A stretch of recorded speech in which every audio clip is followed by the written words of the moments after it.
Soucieux de rester discret, Vladimir Poutine met tout en œuvre pour dissimuler son emplacement exact. Désormais sous le coup d'un mandat d'arrêt international pour crime de guerre, le président russe se sent plus que jamais menacé.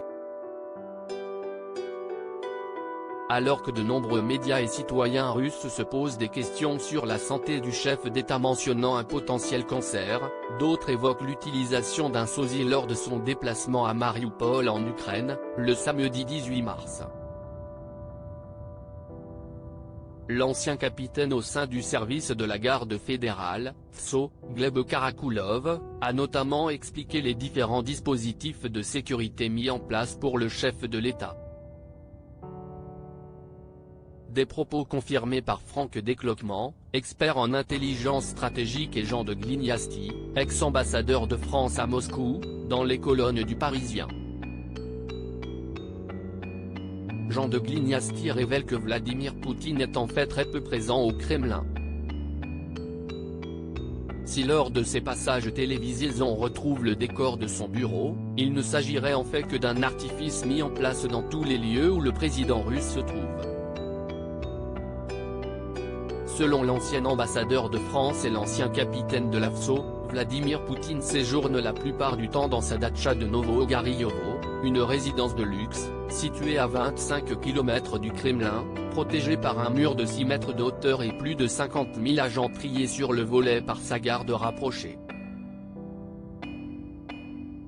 Lorsqu'il se déplace, le dirigeant privilégie toujours le train à l'hélicoptère ou l'avion.